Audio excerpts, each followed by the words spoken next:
ийм одоо их 5 хууль тийм ээ Монголын их цаад, их цайз, их эко хэмжлэн ингээд одоо 5 ийм хос маш гайхалтай тийм хууль байгаа. Энийг монголчууд одоо хэрэглэгээ удсан. Гэхдээ энэ өмнө нь одоо хэрэгжилж байсан байна. Одоо энийг хэрэглэхэд энэ одоо хуучин он цагт хэрэгжилсэн гэдэг юм уу? Одоо цагт одоо тохирохгүй гэдэг юм уу? Тиймэрхүү хандлага одоо хүмүүс гаргаж магадгүй та. Тэгвэл одоо энэ дээр ямар тайлбар байх вэ?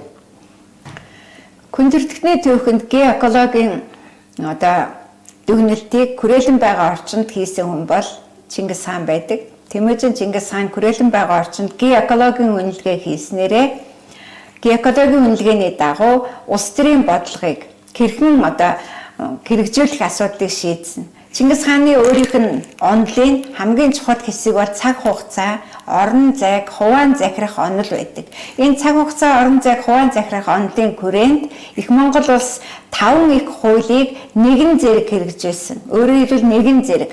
Энэ 5 их хуулийг хэрхэн яаж нэгэн зэрэг хэрэгжүүлсэн гэдгийг өнөөдрийн одоо 21-р зууны монголчууд бол ерөөсөө ойлгохгүй байгаа. Тэгэхээр энэ 5 их хуулийг нэгэн зэрэг хэрэгжүүлэх нь их Монгол улсын цогц улс төрийн бодлогыг хэрэгжүүлэх гол суурь нь болж байдаг.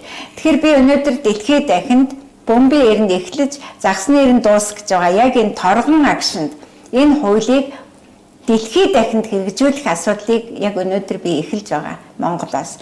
Тэгэхээр Оросуудын маргааныг одоо Бангуудын маргааныг тасалж байсан, Арабын шайхуудын маргааныг тасалж байсан ийм одоо дэлхийд дахинд алдартай аль хэдийнэ хэрэглээнд орцсон ийм хууль учраас энийг одоо дахин сэргээн хэрэгжүүлэхэд тийм чих бэрхшээл гарахгүй. Ганцхан одоо бэрхшээл бол өнөөдрийн Монгол улсад байгаа. Яг тэр энэ хууль хэрэгжээгүй. Харин энэ хуулийг одоо хэрэгжүүлэх асуудал маш маргаантай болсон учраас 1240 оноос 1640 оноос 1984 оноос энэ их Монголын нэг засаг одоо хуулийн үндслүүдийг болоод зүгээр л хадах журмын хэмжээнд одоо хэрэгжүүлэх ийм одоо 3 үеийн одоо шатлал явагдсан одоо дуусгар болж байна.